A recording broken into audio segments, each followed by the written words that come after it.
Hey everybody, welcome back to the Sixer Sense podcast. I'm your host Lucas with Chris, and we are talking Sixers. Got myself a very cheap MCW jersey. Shout out to the process. You know that the process has been revived apparently, Chris, according to LeBron James. You know, with the trust the process quote back earlier this summer. So I thought, why not get some process guy jerseys? Yeah, no, looks good. Shout out to MCW. I think he's a boxer, like a mixed martial artist now or something. Who knows? Something like that. But we got a new schedule to talk about today. Yes, we do. We've seen some important dates trickling out over the past few days, but we got the full 82 game schedule today. We are not going to go through all 82 games. Yes. But we are going to talk about some of the big ones and some more general facts around the schedule. Let's just start on opening night, Lucas. 7:30, second game of the day. There's an afternoon game between Boston and Detroit to kick off the season, which struck me as a little bit strange, but most people are going to be at work or at school. Yeah, it seems like maybe they're going for the European fans there, but 7:30 prime time. Sixers at Knicks in New York on ring night. That should be quite an exciting matchup. Quite the environment. What are your thoughts on Sixers-Knicks opening night?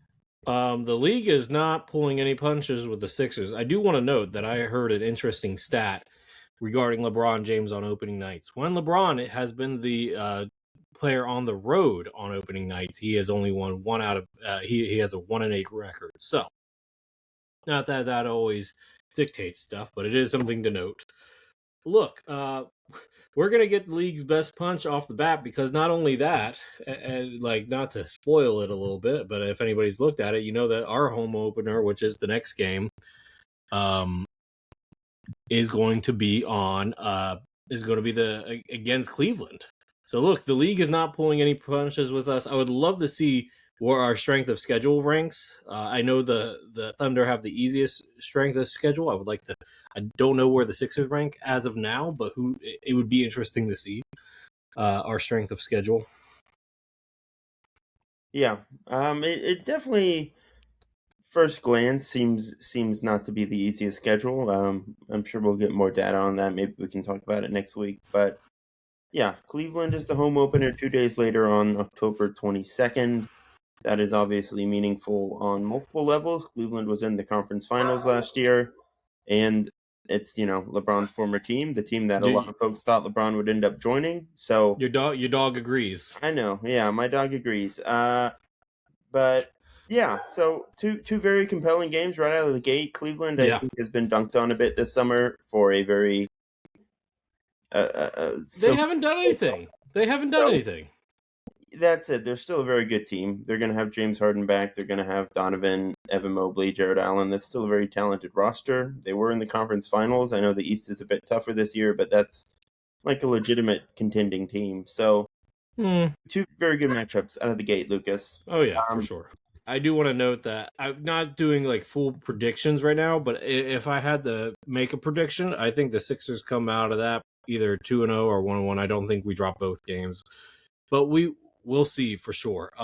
That being said, so I do think it's worth noting, like with some of these super team experiments in the past, it generally takes a while for these teams to gel.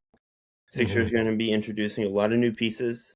A lot of guys have to figure out how to play together. I don't think I'm worried about LeBron and JB, quote unquote, fitting in. We've talked about that plenty, but could they start the year 0-2? I think that's fully possible. I'm sure we'll get some hot takes from the internet and other national media if that is the case, but I wouldn't be too worried about these first couple games results-wise. But it's not surprising that we have some marquee matchups out of the gate. That's what's going to happen when LeBron and Jaylen Brown join your team. Next notable game here, Lucas, is on Christmas. Sixers are on the road facing the Lakers. This will be LeBron's return to LA. He notably will be able to be home with his kids, presumably. The Sixers are going to have a white Christmas. But obviously there was some, I don't know if bad blood is the right term, but there was a bit of a discord between LeBron and the Lakers on his way out the door. It seems like LA was very happy to let him walk. They've rebuilt their roster this summer around Luka Doncic and Walker Kessler. re-signed Austin Reeves, added guys like Quentin Grimes and Sandro Mamukelashvili. Interesting summer for the Lakers. They just sold their team again, by the way. But that's a whole different thing. Yeah. So LeBron going back to LA on Christmas. How do you feel about this? I mean, like I said, I think they're gonna have a white Christmas. But in all seriousness, look, it's. I think fans would have wanted a Celtics matchup either opening night or Christmas. We didn't get either, and we're going to talk about Martin Luther King Day because that's the only other big day. We're not playing Boston then either. So it feels like an uncapitalized opportunity because like we play them twice in the preseason, but who watches preseason? Not that many people. And preseason games don't mean what a regular season game means. So it feels like the NBA missed the mark on that. I do want to note the dates that they do play Boston, which will be... We'll talk about it. Okay. But yeah, look, I kind of It's a good matchup, though. I thought Boston Sixers was kind of the obvious move there. I understand it being the Lakers, and like LeBron just adds a whole different narrative element that we have to contend with. But I can understand it not being opening day. I don't think you want to burn that candle on opening night. Maybe I think the Knicks makes more sense. There's obviously plenty of bad blood there as well. As far as the Celtics are concerned, I understand them wanting to kind of make us wait for it a little bit. That's going to build anticipation. We're going to get Jaylen Brown more settled in, perhaps, when we do eventually face Boston versus playing right out of the gate. There's not as much of a Sixers-Lakers connection. Obviously, those teams are two of the most historic franchises in the sport. There's history there, but it's nowhere near the Boston-Philly rivalry. But they will play the Celtics. They will play the Celtics multiple times on national TV. That's not going to be a thing that doesn't happen. I was going to say, every Celtics matchup is nationally televised. There will still be plenty of intrigue and whatnot around those games. But before we talk about Boston, Lucas, let's talk about the NBA Cup. Sixers are in a group with 4 other Eastern Conference teams. Those teams are the Knicks, the Cavs, the Heat, and the Pacers, who are, in theory, 4 potential top 5 or 6 seeds in the East if all goes well. So not the easiest group. We play the Knicks again on October 30th to kind of kick off the Cup schedule. So we're going to see New York a lot out of the gate here. What are your thoughts on our Cup group? I think they made this Cup group... It's based off the standings from last year, which makes sense, but it low-key ends up being the toughest group, at least in the Eastern Conference, arguably overall. You got 4 teams that you could argue could make the top 6 in the playoffs. Will they? Won't they?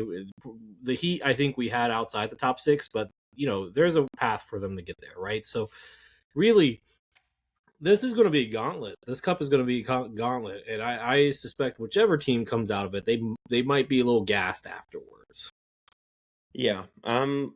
Look, I don't know how much regular NBA fans really care about the NBA Cup at this point. I think it's a fun little narrative twist for us, and I appreciate it. I think it's I don't have anything against the Cup. Whether anyone really cares at the end of the day is another matter entirely. But I would not feel great about the Sixers' chances of winning the NBA Cup given the schedule. They're going to have to perform really well against some good teams who have been together longer, but I agree. I think we had the Cavs and the Heat outside our top 6, but I mean, Cleveland is kind of a proven regular season engine at this point. Yeah. Pacers obviously were quite bad last year, but are bringing Halliburton back in theory and should be really darn good if they're healthy. I mean, look, they have all their ancillary pieces. The question with this with the Pacers is how well can Zubac integrate into their offense, considering that he's a different about that. And then like how close is Halliburton to being Halliburton? Yeah, I think that's the real question there. We can't know for sure, obviously, until the games start. But I mean, Zubac is going to set big screens, and he has a big catch radius, and he's a good finisher. I think that partnership is going to be plenty productive. I guess the thing is the spacing, because he doesn't really launch threes, and I don't think they would want him to launch that many threes. No, but like you don't need a spacing big. in the NBA. You don't, but that's how their system thrived that year that they made to the NBA Finals. But we get to be determined. Zubac is, I think, meaningfully better than Miles Turner. He is. I'm not denying that. But styles matter in the NBA. Play styles matter. So They we'll do, see how. but I'm just saying, like, just because it's not a 1-for-1 comp stylistically doesn't mean their styles don't mesh. Yeah. I think Zubac and Halliburton mesh very well. They should work. The question is, like, how do the ancillary pieces, like, say, how does this impact Pascal Siakam? How does this impact other guys, right? That's what I want to see. Yeah, that's fair. All right, Lucas, Jaylen Brown and the Sixers are going to go to Boston, or they're going to host Boston, pardon me, on November 10th. That's our first Sixers-Celtics showdown. So we get about a month of wait, or really less than a month. What is your thoughts on us hosting Boston first? I mean, I don't care at this point. Like I said, it's not on a major night, so it kind of lost its luster a little bit. But I guess I would have preferred us to go back to Boston first, just to go to Boston first, just because I want the first matchup needs to be that spice. It would have been much more spicier if we went to Boston first versus us hosting Boston. Not saying that it won't be spicy, but I think there's red pepper and then there's ghost pepper, and right now this is red pepper. Yeah, I'm not worried about the big night thing. Like I think in the NBA, big games just breed big nights in general. I don't think the fact that it's not on Christmas is really going to impact how people pay attention to it. I will say I kind of agree that it would have been cool to go to Boston first and see Jaylen in front of those fans. The flip side of that is that Jaylen is going to have a lot of support from the home crowd that night. It's going to be a very loud environment. It's going to be a lot of good vibes behind Jaylen. And I think we all expect Jaylen to try extremely hard in those games, more than he usually does even. So I think I'm pretty excited for that. I don't really begrudge them having Boston come to Philly first. Next game worth noting here, Lucas, is on January 18th, Martin Luther King Day. Sixers are going to Atlanta. The one time they visit the Hawks this year, which is a little bit unfortunate for me because I don't know if I'll be able to afford those tickets. But probably not. Yeah, look, obviously Atlanta and Martin Luther King Day. There's a lot of history there. There's a reason the Hawks are playing on this day. That's going to be an afternoon game at 2:30, I believe. And not surprising that they would want LeBron and Jaylen Brown and the Sixers team in the middle of that. What are your thoughts on going to Atlanta for Martin Luther King Day? You know what would be even cooler if this, because they usually have the MLK black jerseys for the Hawks. It would have been cooler. It doesn't. I don't think the Sixers have officially announced it, but it's been leaking that we will have the cream color jerseys versus the black jerseys from last year, and it would have just been cool to have black jerseys for that game. But it's just another way of the NBA saying, "Hey, you've made the moves. Prove it to us." And I don't know if you noticed all these marquee games on these holidays. We are on the road. We are never a home team, which I find interesting. Well, I do think part of that is just that New York and LA are the bigger markets still. Philly is obviously a huge city and a fairly large market on its own. It's one of the 5 biggest in the league, I think. But there's just not quite the same focus market-wise there that there is in LA and New York, and that is what it is. Also, opposing fans will pay quite a bit of money to come watch LeBron come to town. So there's that element of it too. All right. First Sixers at Celtics game, Lucas, is on January 21st. Jaylen Brown going back to Boston, presumably facing his old teammates, Jason Tatum, etc., etc. Like we kind of said, it's a bit of a long wait to see the return trip there. There's going to be a lot of build-up. It's not on a quote-unquote marquee date, but it's 3 days after the MLK Day game. It's kind of sandwiched in between a couple of holidays. What are your thoughts on Sixers Celtics in January? Those might be the most expensive tickets outside of a Knicks game. Those might be the most expensive tickets outside the Knicks game, to be completely honest. Because the Knicks game, I mean, gosh, that's like, what, $2,000 for nosebleeds right now? Yeah, So I will say if there's like a downside to LeBron coming here, it's that ticket prices are just through the roof in general. It's going to be a lot harder for regular everyday fans to get get into the game, which kind of oh sucks. yeah, But oh yeah, uh, it is what it is. Next it holiday is. game, Lucas, President's Day, February 15th, 76ers at Mavericks, another afternoon game. Cooper Flag, Kyrie Irving. What are your thoughts on that matchup? I mean, it is what it is. It's cool, I guess. I don't look. I mean, Yeah, I need to look. The Cavs are not Cavs. Sorry, the Mavs are in a rebuild right now. I don't expect Kyrie Irving to be on the team at that point. To be completely honest, I suspect they move away from him to try to rebuild. Look, they can't rebuild with Kyrie on the team. They need draft assets to go around Cooper because they spent all their assets on Luka until like 2032. So the no, best way Dallas to didn't spend any assets on Luca. They got Luca. no, what I'm saying is They that got the when Luka control. was on the team, they spent all those Yeah, assets for the rest of this decade to try to build around Luka. They but this team is not built around Cooper Flag. Cooper Flag is a completely different style player. You need to have different type of personnel around him.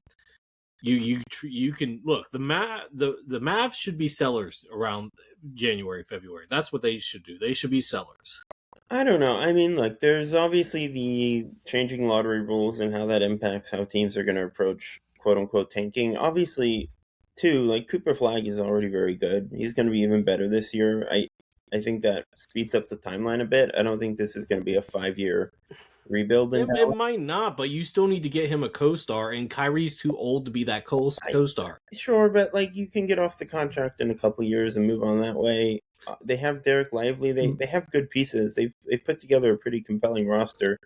Masai They have Ujiri. good role players, but the role players are going to be too old by that point. Look, I mean, let's just run down the West real quick. You still have the Spurs and the Thunder at the top. Nuggets, Lakers, Rockets, Timberwolves are all still going to be like teams that you got to watch out for.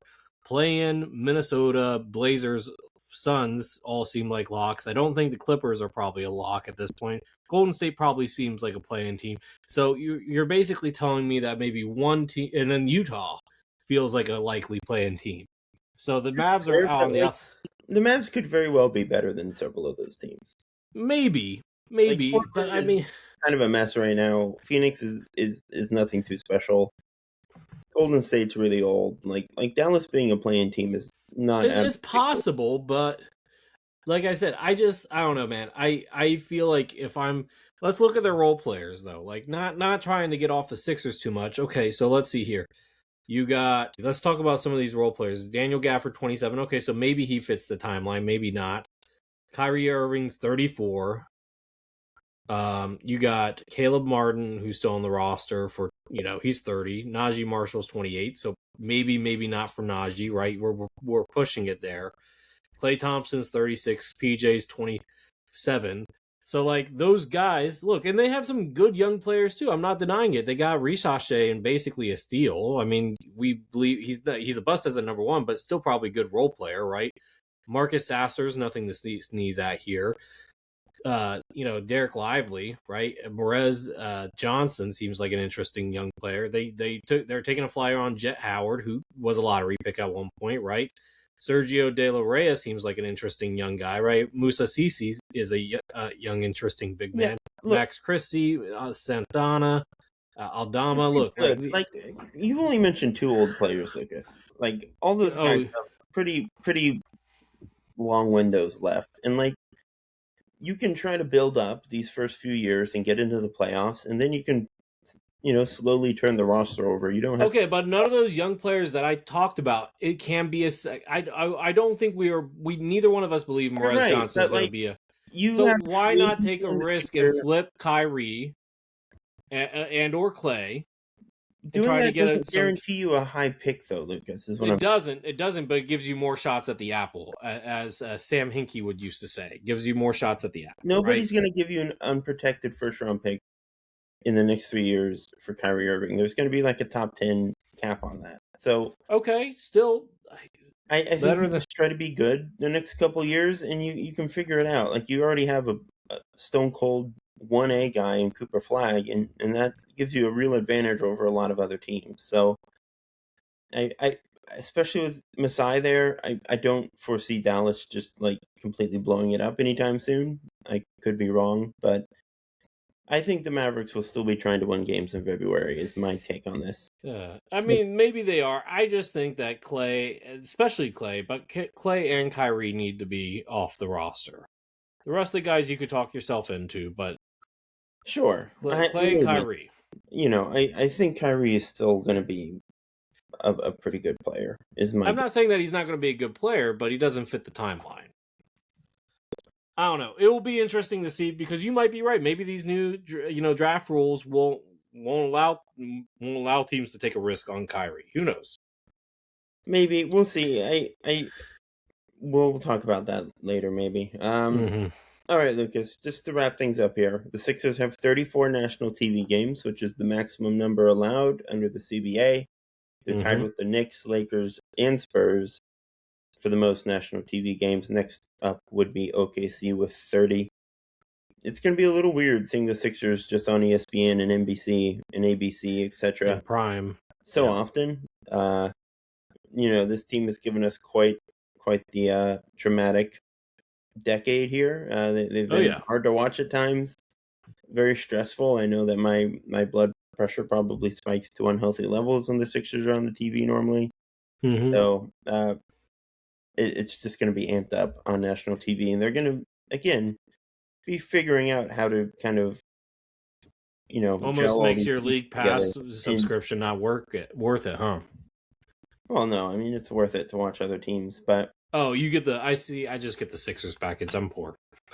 Yeah, look, we still need it, but look, I'm excited. I'm nervous. All the normal feelings that come with a Sixers season just kind of amped up to 10, 11 out of 10. There's still part of my Sixers heart that is a little bit cold and closed off and can't really believe that anything this awesome would happen. So part of me is worried that it'll all go sideways somehow, but it should be a very fun season. A lot of excitement, obviously. And I think the most notable aspect here, Lucas, is that we are tied for the fewest 3-game in 4-day stretches in the league, which is nice. Thank you to Adam Silver for throwing us around there. I feel like we needed that the most like the last few years. I don't know if that's exactly true, but it feels like we've just been playing so many 3 and 4 stretches the past couple of years. So given the age of LeBron James and Joel Embiid and their injury histories, I think that's going to be a nice change of pace. Yes, it is. All right, Lucas. Let's talk about our NBA League Pass rankings. The All NBA podcast had put out a nice little thing where you can fill in the graphic with your top 10. I've seen a lot of them circulating on Twitter the past few days. So I figured we'd talk about our own top 10s. We'll just go 10-1 and kind of talk through our picks here. Why don't you start with your number 10? All right, so I actually just rearranged it slightly. I have the Miami Heat at number 10. And let's be clear, the only reason why is Giannis. Giannis is the only reason why. Giannis is the only reason why. That's it. Giannis. I don't think I need to say anything else. Yeah, I didn't include the Heat. I don't normally find the Heat like super fun to watch. I think there's a lot to respect about how Erik Spoelstra runs his team. I think they're very well coached. I think Giannis and Bam will be very impressive on defense. That team has some offensive question marks to answer. Giannis can paper over a lot, obviously. Not saying I'm not interested or excited to watch the Heat this year, but I left them off my list. I have the Wizards at 10. I don't really know how that's going to go. The Trae Young and Anthony Davis thing is really, if they're healthy, then they're going to be a play-in team for sure. Yeah, but that's kind of like saying if Joel Embiid is healthy in the finals, it's don't jinx us. Not going to happen. But even beyond Anthony Davis and Trae Young, I'm excited to see AJ. They have a very cool young core. They have a lot of pieces, a lot of really interesting players. Yeah. This will be a real test for their head coach Brian Keefe, who hasn't really had to, accomplish much in the regular season the past couple of years. So seems like Washington is angling to be a playoff team, whether it's realistic or not, and we'll see how their quote unquote stars hold up. But there's a lot of like just interesting storylines there. Even if it goes extremely poorly, it will kind of be fun to watch them implode. Who is your number 9, Lucas? So my number 9 is actually the Utah Jazz. Look, they've been a bad team for a while. They've had some pieces that should make them interesting. They've just been purposely trying to be bad. There's no reason for them to try to be bad at this point. They should be good. They have some of the biggest guards and some of the smallest guards. So we're going to see what happens and how it all meshes. It could be a big cluster mess, or it could be something very interesting to watch. Yeah. I also have Utah on my list, so we'll get to them again. I have Toronto at 9.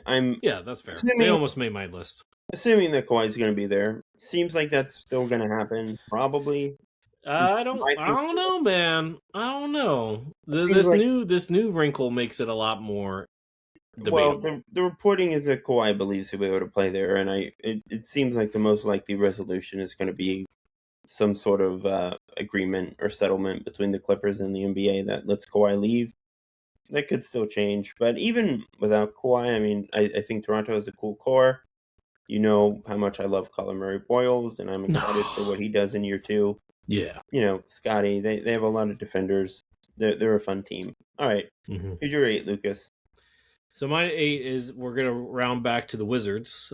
Similar reasons that you said. I think that if they are very healthy, then they have a chance to be a play-in team. Even if not, like you said, there is still some young players there. And if, like, say, AD misses most of the season, then it's the redemption arc of DeAndre Ayton. And, I'm still hopeful. Not likely, but hopeful. Yeah. My number 8 is the Atlanta Hawks. I have them on my list, too. Yeah, I might be able to watch some of their home games this year. We'll see. Look, they're very fun over the second half of last season, going into the playoffs. They gave the Knicks more trouble than literally every other team. They're going to play fast. They're going to play in the open court. I love me some Kingston Flemings. I'm excited to see how he fits in and kind of adjust. He was really, really impressive in Summer League. I just think the Hawks play very aesthetically pleasing brand of basketball, and they have guys who are on the ascent, still getting better. So they could be kind of an underdog threat in the East this season. So they're my number 8. Yeah. Look, yeah. I'll get to it. I'll give you my take when I get there. Who is your number 7, Lucas? Actually, it is the Hawks.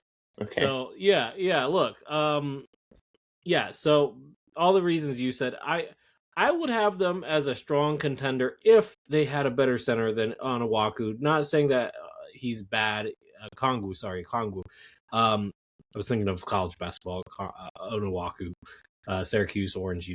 But anyway, no, not to say that Kongu's bad. He's not. But I would want somebody with a little bit more size and a little bit more consistent rebounding, especially on the defensive end.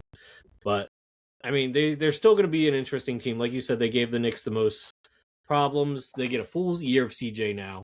And I think CJ is one of the most underrated, re-signs of the offseason for any team, really. Re-signing a player. But also, they were able to snag some really good, wing depth with both Aaron Wiggins and Lou Dort. Lou Dort probably is not going to start this year, despite being an all-NBA first defensive team guy. Who would you have him start over? No, he's not going to start. I don't think that's a shock, though. Yeah, so it's just interesting. Look, they're going to be. They easily have the best wing defensive depth, and you could argue that they might push the Thunder for the best defensive team in the NBA. Well, I don't know about all that, but I have OKC at 7. Okay. It just kind of is what it is with the Thunder at this point. They're a tank. They're a wagon. They're really good. They're going to be probably the number 1 seed in the West again. They're probably the favorites to go to the finals and maybe to win the finals. They'll presumably have a healthy J-Dub this time around, healthy Chet, healthy Shea. They're going to be really good. I enjoy watching OKC play. they are becoming sort of an inevitability and kind of maybe less exciting than they were a couple years ago when I was kind of banging the drum ahead of time. But I have OKC at 7. Who's your number 6, Lucas? It's not OKC, but they are on my list. I have the Spurs at number 6. Wemby is becoming the face of the league if he's not there already. They are now. I would say the Spurs are not just the hunted versus being the hunters last year. They're not only the hunted this year. I would say they might be one of the villains of the NBA. Look, some people didn't like how Wemby, how physical or some of the stuff he did foul wise in the playoffs. Me being one of them, to be completely honest. So I think they could end up being a villain in this season, which is fun, and it's probably good for the league. Yeah, I mean, look, I think Wemby very quickly went from like the kind of new fresh-faced darling to a guy that a lot of people really hate in very strong terms, which you got to respect it at the end of the day. No, he's a great player. I just don't like. Yeah, I have the Spurs at 6. I thought they were extremely annoying in the playoffs for no real reason. Like I don't mind playing physically. Obviously, I don't have a problem with that. I thought some of Wemby's more obvious cheap shots just being completely ignored by the league was a little. Oh yeah, they were completely ignored. Little weird, but they're going to be a good team. They play again a very aesthetically pleasing style of basketball. I'm excited to see like the Dylan Harper year 2 leap. I think he's going to be really good. So yeah, I have the Spurs at 6 as well. Even though I really would have hated the Knicks winning even more if I didn't also kind of despise the Spurs by the end of that run. But who's your number 5, Lucas? It's your favorite team. It's the Thunder. So yeah, I have the Thunder here at 5 for all the reasons you said. Look, I know that Jared McCain's not going to start. It's probably going to be Case and Wallace taking over Lou Dort's spot. But like Jared McCain, I'm going to pencil him in as 6th man of the year right now. Him or AJ Mitchell, either one. I like that. Co 6th man of the year on the same team. Best of luck to Jared. We still love you, pal. Yes, we miss you, bud. I really wish he was here for this team. 5. I have the Indiana Pacers.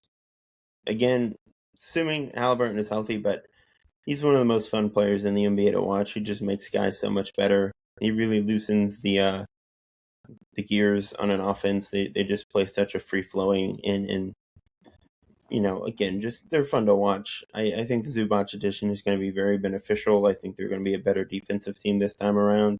I think Siakam still has plenty left in the tank. I think the Pacers are a very real kind of underdog in the East, right up there with the Knicks, the Sixers, the Celtics. Would not shock me if Indiana is giving all those teams problems at the end of the season. Who is your number 4, Lucas? It's actually the Pacers as well. So I have the Pacers at number 4 here. A lot of the same reasons you did. I'm not going to call them a sleeper. I'm going to call them a dark horse because they've done it before. The question is, can they do it again? Pascal's getting almost to that age where, big men, he's not a big man per se, but he's a forward where they start to drop off. We'll see if Pascal can put it together for another season. TJ McConnell's age started to show a little bit last year. Hopefully that was just, the results of just being a bad team. Who knows? But look, at the end of the day, we talked about styles earlier when we were talking about the Pacers and the, NBA Cup group play, but they're going to, even if like the stylistic fit isn't perfect for Zubac, they're still going to, if Halliburton's Halliburton, he's going to cause a lot of problems for a lot of different teams. I still expect them to, if he's healthy and he's running the engine like he did 2 years ago, they're still going to make, soup out a lot of teams in the East. So they could, I'm going to have them as my dark horse contender in the East. Yeah, I think that is fair. I have the Jazz at 4, for many of the reasons you mentioned earlier. Look, I'm a draft guy. I like the young teams. I've been talking probably more than I should about the Jazz on this podcast in recent years. I like Will Hardy a lot. I think he's a very underrated coach. I think they play a very fun style of offense. I think Peterson is going to fit right in. He had a pretty awesome showing at Summer League, at least early on. He's going to be one of the best scoring guards in the NBA very, very soon. They have Lowry, they have Jaren Jackson now. I'm interested to see kind of how they navigate life without Walker Kessler.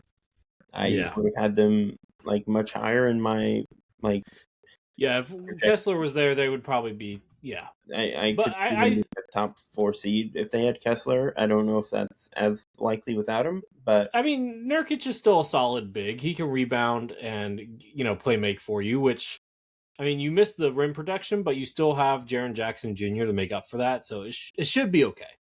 Yeah, I still think they'll be better than folks expect, and I think they'll be very entertaining to watch. Who is your number 3, Lucas? My number 3 is the Lakers. The Showtime Lakers. Look, they have a lot of interesting pieces. Look, hot take, I probably would not start Mamu at the 4 if I'm them. I probably don't. I think he's better coming off the bench. You can play him as a 4 or 5 then. It doesn't matter. But look, they have some interesting players. The real question is, can Luka and Austin stay healthy? If they can, cool. If they can't, then they're kind of out of luck. Obviously, if you miss one of your top 2 players, you're going to be in trouble. But they are lacking play, and it's not even the scoring, because we know Colin Sexton can score it up in a minute. That's not the issue. It's the other stuff, like the playmaking, the initiating. They don't have anybody else besides Reeves or Luka that can really do that at a high level, or even a competent level, because I don't trust Bronny as a playmaking point guard, and same thing with Sexton. So we'll see what happens there. But they should be interesting, because the lobs that Luka Walker will have will be fun. Yeah, look, I'm kind of over the Lakers in general. Okay. There's no doubt that they'll be plenty of fun to watch when everyone's on the floor. I think Luka is still one of the most spectacular individual players in the NBA. Obviously, him and Austin have great chemistry. I think Luka is going to help Walker Kessler a lot to take the next step. Oh yeah, I'm really worried about the rest of that roster, but that's not really important for league pass rankings. I don't know. I didn't put the Lakers on my list. I can totally understand why most people would have them on this list. They're definitely worth watching. My number 3 is the Memphis Grizzlies. Again, look, I've been banging the Cam Boozer drum all summer. I think he's going to be very good very quickly. I think Memphis really is going to be better than folks expect. Zach Edey's coming back.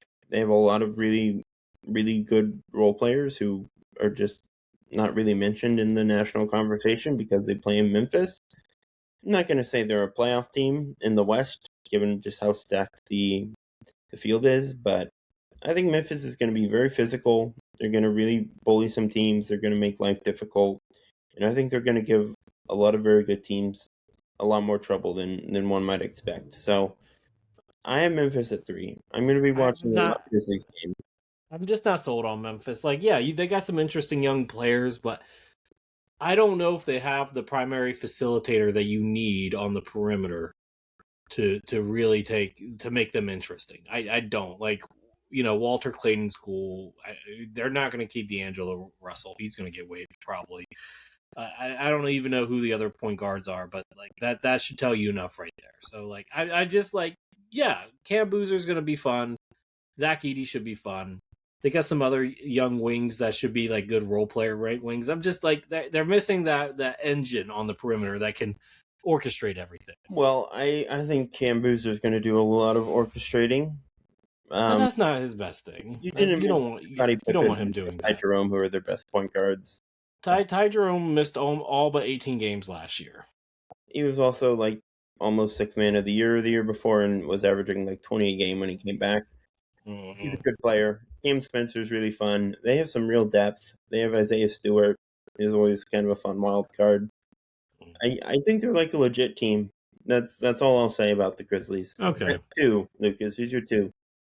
2, and I think we have the same top 2, is the Minnesota Timberwolves. Look, a backcourt of LaMelo Ball, who looks like off-brand Jason Tatum right now with his haircut, and Anthony Edwards is gonna put seats in, bottoms in the seats. So look, it's gonna be fun basketball.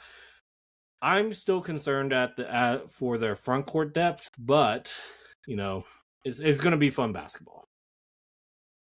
Yeah, I also have Minnesota at 2. We both have the Sixers at 1. Spoiler. Yes. It is who we are. I don't think we need to explain the Sixers any more than what we need to say. Obviously, I think everyone's excited to watch the Sixers just to see how it all works, if it all works. But we are Sixers fans, and we're not going to apologize for putting them at 1 on our League Pass rankings. Nope. Yeah, I'm Minnesota at 2. Same reasons. I think LaMelo is an extremely fun player. Charlotte would have been very high on these rankings had they kept LaMelo. They've always been a good League Pass team. Now he has Anthony Edwards next to him. I think Rudy Gobert sets a very high defensive ceiling or floor. So Minnesota's going to be very good. They're going to be very fun. They're going to get up and down the floor. And it's going to be attacking off the catch more. LaMelo's going to be bombing pull-up threes. And they're just going to be extremely entertaining. So I think we have the correct top 2, objectively, in my opinion. Yeah. All right. Yeah, agreed. Let's run through some quick Sixers things here on our way out the door, Lucas. A lot of the young guys were at the Rico Hines runs lately at UCLA. We saw BJ, we saw LeBaron Philon, Dominic Barlow, Caleb Love, Justin Edwards, all out there to compete against other NBA players. The Rico runs have kind of become a staple of the offseason in the NBA in general. Notably, Kentavious Caldwell-Pope, our new vet off the bench, was there to support, to give some wisdom, perhaps. We saw a nice photo of them on Twitter. Do you have any thoughts to add on that? I'm just glad that the young guys keep on doing what they need to do, and vets are supporting them. So like that's the important part. This is what you want to see with a new team. And I gotta say, outside of KCP, LeBron, and Joel, I don't think we have anybody over the age of 30 on the roster, which is really actually good for the Sixers, in my opinion. Yeah, I think younger teams are lasting longer. I think that's a pretty important trend of these last few years. I know you wanted to talk about Drew Hanlon working out with Tyrese and Joel. We saw a photo of that. Joel looks even skinnier than I thought he looked in that picture. Joel Summer, which is on. I've seen a lot of photos of him. He was working out at Villanova today, it seemed. So Joel is really in the gym, which he's not been able to be in the gym much these past few off seasons. So. And he looks happy. Extremely encouraging. Yeah, I mean, he looks happy. I think Joel loves basketball. I think it's maybe easy for some folks who aren't Sixers fans to remember that. But this is a guy who wants to be on the floor, who has put a lot of time and effort and blood and sweat and tears into this Sixers team. So just seeing him on the court looking good, looking healthy, is extremely encouraging and just really nice, I think, for us Sixers fans. Is there anything else around the NBA you want to talk about, Lucas, before we head out? So the Lakers got flipped, essentially. I'm not going to get into the politics of the people that bought the Kushner of it all, but I will say that it's interesting that I forget what is his name, Walter, whatever, had to sell it because he's being investigated. Not what you would want to see from the mom and pop franchise of the NBA, for sure. That's a little disappointing if we're being completely honest there. The Kawhi of it. Now there's a new leak saying that he's, according to Pablo Torre, that he also has an under-the-table deal to circumvent the cap with the company that made the Megatron screen in the Clippers' new arena. And that's, yet again, just another disappointing thing. But we are going to wrap things up, unless, Chris, you needed to add anything to that. Nope, I think that's it. Thank you, everyone, for tuning in to another episode of the Sixers Sense podcast. Like, subscribe, follow along if you can. We're on Twitter at Sixers Sense. I'm at Kline NBA. Lucas is at CoachJ_20. You can listen, subscribe, and leave a review on Spotify and Apple Podcasts. You can find us on YouTube at The Sixers Sense. And you can find us on TikTok at The Sixers Sense. So, until next time, peace out. Go Sixers. Throw the ball up. Trust the process. We'll be back soon. Mm-hmm.